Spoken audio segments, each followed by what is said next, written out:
안녕하세요. 알쓸피식 이하은입니다. 오늘은 피부과에서 하는 모공 레이저에 대한 영상을 만들어 보았습니다. 영상 시작에 앞서서 제가 코감기에 걸려서 코맹맹한 목소리인 거 양해 부탁드립니다. 또 여러분들이 구독 버튼을 눌러주시는 데는 짧은 순간이지만 그 순간이 저에게는 큰 도움이 된답니다. 부탁드려요. 지난번 모공편 영상을 보시고 피부과에 내원해 주시는 분들이 계셨는데요. 우선 정말 감사합니다.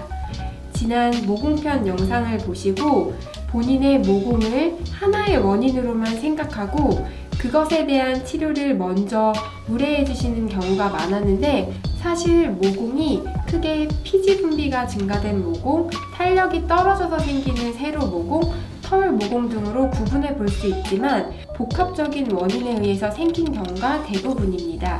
그래서 기본적으로 주 원인이 되는 모공 형태를 교정해 주는데 신경 쓰고는 있지만 복합적인 여러 가지 요인들을 다 개선시켜야 눈에 보일 만한 효과를 볼 수 있기 때문에 시술의 효과를 극대화시키기 위해서 여러 가지 레이저를 사용해서 복합적으로 들어가게 되고, 결국 모공의 종류가 각각씩 조금 다르시더라도 시술 받으시는 레이저 종류가 비슷해질 수는 있습니다. 또 모공 레이저는 한 가지 종류 레이저 딱 몇 회 치료하는 것보다는 복합적인 치료를 시도하고 치료에 반응하는 상태에 따라서 치료 횟수를 결정하실 것을 권해드리고 있습니다. 이전에는 모공 치료가 정말 어렵고 난치에 가깝게 생각되는 부분이었지만 요즘은 티가 안 나는 치료로도 모공이 개선되실 수 있어서 이 영상 끝까지 확인해 보시기를 바랍니다. 이제 본론으로 들어가서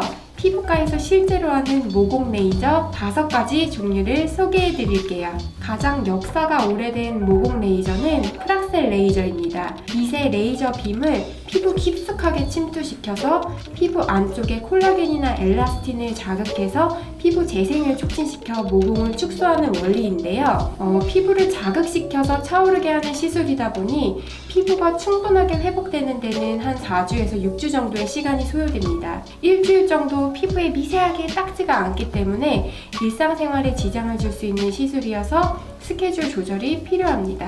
그리고 통증이 너무 심한 종류의 레이저여서 시술 전에 마취 연고를 잘 발라주셔야지 됩니다. 시술 후 한 4주에서 6주 정도는 피부가 민감하게 느껴지실 수 있는데요. 이때 피부 재생, 수분 관리를 철저하게 해주시고 자외선 차단제를 꼼꼼하게 발라주셔야 합니다. 이 시기에 재생 관리가 제대로 되지 않으면 피부 장벽이 완전하게 회복되지 않아 피부가 민감해지면서 오히려 홍조가 심해지고 도톨도톨 피부 요철이나 모공이 오히려 더 도드라져 보일 수 있습니다.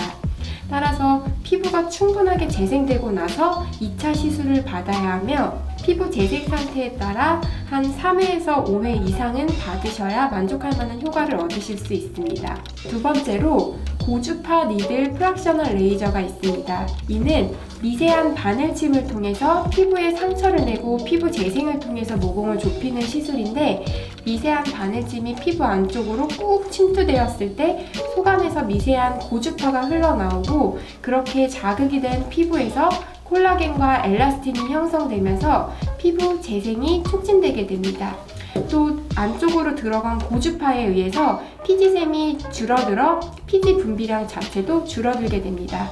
기본 프락셀 레이저보다는 회복기간이 빠른 편이지만 시술 후에 피부에 미세한 딱지가 생길 수 있습니다. 이 고주파 프락셔널 레이저 후에도 진정 재생 관리를 신경 써서 잘 해주셔야 합니다. 세 번째, 고주파 레이저입니다. 고주파를 이용하여 피부 콜라겐과 엘라스틴의 합성을 강화하여 모공 및 피부 결을 좋게 만드는 레이저인데요. 고주파가 나올 때 주변으로 피부 쿨링이 바로바로 되어서 통증은 거의 없고 일상생활에 지장 없이 바로 메이크업이나 수영, 사우나 등이 가능합니다. 그래서 저 또한 자주 하는 시술인데 정말 피부 결이나 모공이 일상생활에 지장 없이 많이 좋아지고 있습니다. 1, 2주 간격으로 5회 이상 받으시기를 권해드리고 이 시술을 받고 나면 전반적으로 콜라겐이 균질해지면서 모공과 피부결이 좋아지고 쫀쫀해지며 피부 표면에서 조금 빛이 고르게 반사되면서 윤광 효과를 보실 수도 있습니다. 네 번째, 피코 레이저입니다. 요즘은 피코 프락셔널 레이저로 모공 시술을 하게 되는데요. 일단 티 안 나는 시술이고 여러 번 받으면 모공이 맨질맨질한 느낌으로 좋아지게 됩니다.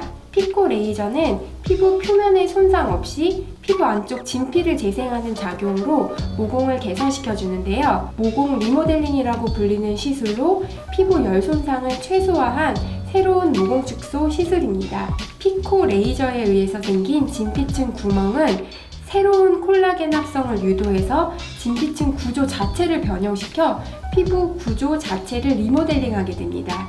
이에 따라서 피부 탄력이 재생되고 회복되면서 모공을 근본적으로 좁혀주게 됩니다. 보통 2주 간격으로 3회에서 5회 정도 치료하게 됩니다.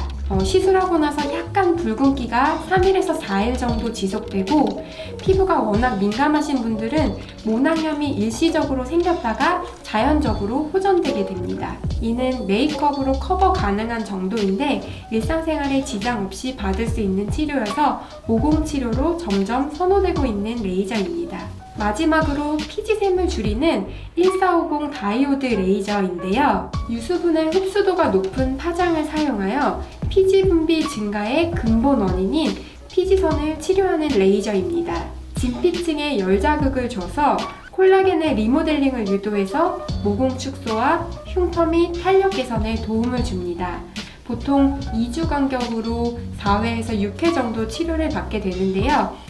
다이오드 레이저 시술 시에도 쿨링 시스템으로 표피가 보호되어 통증이 심하지 않고 일상생활에 전혀 지장 없는 레이저 종류입니다. 이상으로 피부과에서 시술하고 있는 모공 레이저들 5가지 종류에 대해서 알아보았습니다. 요즘 기술의 발달로 피부과 레이저들도 점점 더 좋아지고 있는데요. 충분한 상담을 통해 본인의 모공 타입에 맞는 레이저를 잘 선택하여 치료받으신다면 악성 모공도 좋아지실 수 있습니다. 도움이 되셨다면 좋아요와 구독 버튼 꾹 눌러주세요. 알쓸피식 이하은이었습니다.